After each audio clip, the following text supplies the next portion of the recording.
व्यक्ति की आवश्यकताओं एवं उसे प्रभावित करने वाले कारकों के मध्य संतुलन स्थापित करने की प्रक्रिया संयोजन कहलाती है। किसी बालक के स्कूल बैग के फट जाने पर बालक द्वारा अपने फटे बैग को सिलकर खुशी खुशी विद्यालय जाना। समायोजन का मुख्य संबंध आवश्यकता पूर्ति से होता है। समायोजन अंग्रेजी शब्द के एडजस्टमेंट शब्द का हिंदी रूपांतरण है, जिसका शाब्दिक अर्थ अपनी परिस्थितियों के साथ सामंजस्य स्थापित करने से होता है।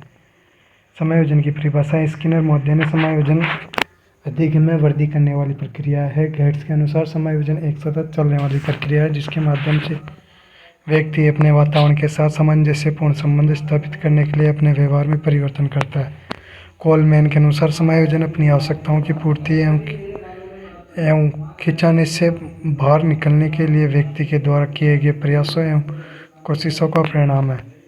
वेल्ड लेकफील्ड बोरिंग के अनुसार व्यक्ति की आवश्यकताओं एवं उन्हें प्रभावित करने वाले कारकों के मध्य संतुलन स्थापित करने की प्रक्रिया समायोजन कहलाती है। समायोजन की प्रमुख प्रणालियाँ प्रत्यक्ष प्रणाली, समस्या का समाधान करना, बाधाओं को दूर करना, विश्लेषण एवं निर्णय करना, उद्देश्यों का स्थापन करना, संशोधनों में परिवर्तन करना। अप्रत्यक्ष प्रणालियाँ, जिनमें पहली प्रक्षेपण, अपनी सफलताओं का दोष दूसरों पर डालना ही प्रक्षेपण कहलाता है। नाच न जाने आंगन टेढ़ा, बालक फूट फूट कर रोते हुए कहता है कि शिक्षक ने मुझे ठीक नहीं पढ़ाया। युक्तिकरण, औचित्य स्थापन, किसी उद्देश्य की पूर्ति न होने पर झूठे तर्क देते हुए उद्देश्य में ही कमी निकालना ही युक्तिकरण या औचित्य स्थापन कहलाता है। अंगूर खट्टे होना, ऊंची दुकान फीके पकवान, राजस्थान पुलिस में चयन न होने पर पुलिस प्रशासन को भ्रष्ट बताना।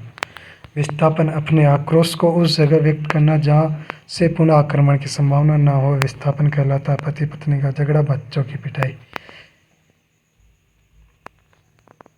तादात्म्यकरण या पहचान, समायोजन करने के लिए किसी प्रतिष्ठित व्यक्ति के साथ संबंध स्थापित कर प्रतिष्ठित व्यक्ति के जैसा व्यवहार करने की प्रक्रिया तादात्म्यकरण कहलाती है। ट्रैफिक पुलिस द्वारा रोक लेने पर किसी राजनेता का नाम लेना कि मैं उसे जानता हूँ। अपना कार्य सिद्ध करने के लिए किसी के साथ संबंध स्थापित कर अपना परिचय देना। क्षतिपूर्ति, किसी एक क्षेत्र में पिछड़ने पर दूसरे क्षेत्र द्वारा उसकी पूर्ति करने की प्रक्रिया क्षतिपूर्ति कहलाती है। कम ऊंचाई वाली लड़की द्वारा हील वाली चप्पल पहनना, किसी विकलांग बालक द्वारा कक्षा में प्रथम स्थान प्राप्त करना। प्रतिगमन, तनावपूर्ण स्थिति में पीछे लौटने की प्रक्रिया प्रतिगमन कहलाती है। ससुराल से लौटकर आई लड़की द्वारा अपनी माँ की गोद में सिर रखकर सोना, किसी वयस्क पुरुष द्वारा बालकों की भांति फूट फूट कर के रोना। उदात्तीकरण या उन्नयन या शोधन, असामाजिक मूल प्रवृत्ति को सामाजिक प्रवृत्ति में बदलने की प्रक्रिया उदात्तीकरण, उन्नयन या शोधन कहलाती है। प्रेम की बाजियारे वाले लोगों द्वारा साहित्य सर्जन का कार्य करना। संत तुलसीदास द्वारा रामचरितमानस की रचना करना। प्रतिक्रमण और विपरीत मनोरचना, अपने मूल स्वभाव में से विपरीत व्यवहार करने की प्रक्रिया प्रतिक्रमण कहलाती है। बगुला भगत मुंह में राम बगल में चोरी, सौ चूहे खा के बिल्ली यात्रा चली। दमन, अपने चेतन मन के दुखदायी बातों को बलपूर्वक भूलने या अचेतन मन में डालने की प्रवृत्ति दमन कहलाती है। अपने जीवन की किसी दुखदायी घटना को भूलना, अपने शत्रु को देखने के बाद अपने मन में विचार प्रकट न करना। शमन, अपने चेतन की दुखदायी बातों को तत्काल ध्यान से निकालने की प्रक्रिया शमन कहलाती है।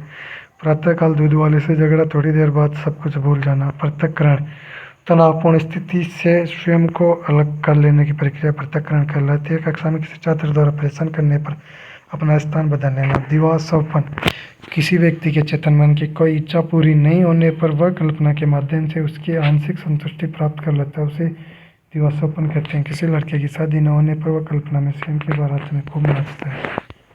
कुसमायोजन, व्यक्ति की आवश्यकताओं तथा उसे प्रभावित करने वाले कारकों के मध्य संतुलन स्थापित न होने की प्रक्रिया कुसमायोजन कहलाती है।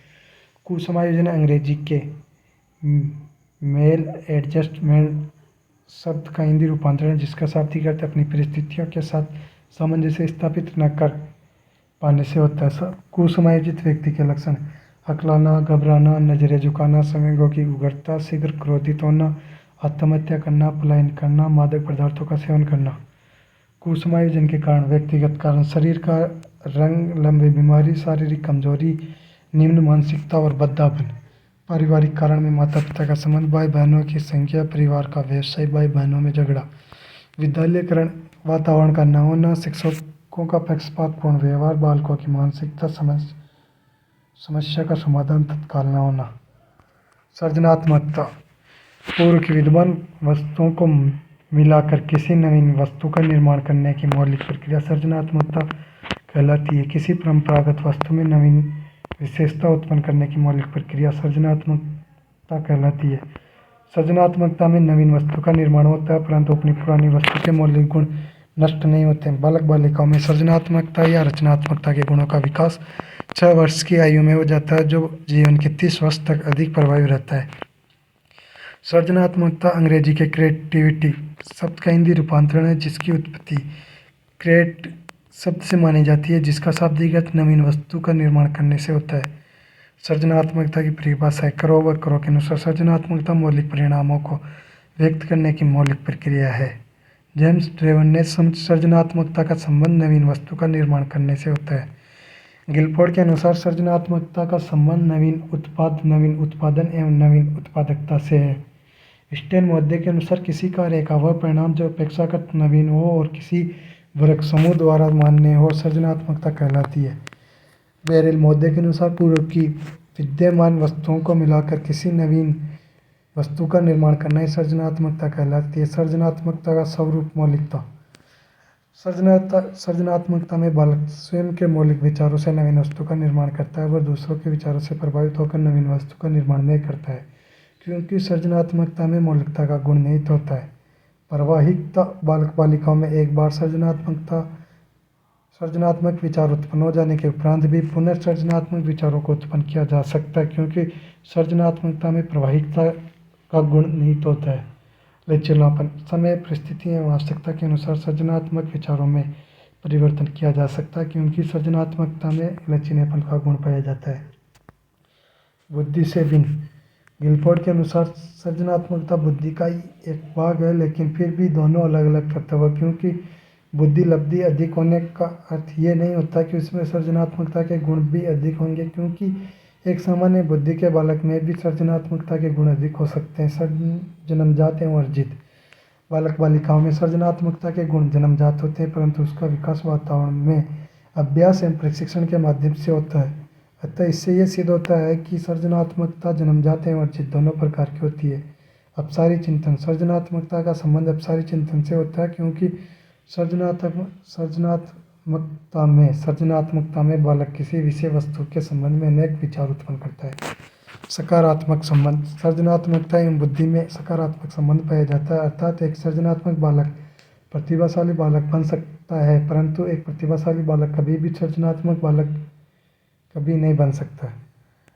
उदय प्रारंभ में ही बालक बालिकाओं में सृजनात्मक गुणों का विकास 6 वर्ष की आयु में हो जाता है, अतः इसके द्वारा की जाने वाली गतिविधियों के आधार पर उनके सृजनात्मक गुणों का निर्धारण किया जाता है। सृजनात्मकता के तत्व गिलफोर्ड ने 5 तत्व बताए: संज्ञान, स्मरण, अपसारी चिंतन, अभिसारी चिंतन और मूल्यांकन। हिलमैन ने 4 बताए: नवीनता, विलक्षणता, विस्मय, अनोखा और अद्भुत। नवीनता, विलक्षणता, विस्मय, अनोखा या अद्भुत।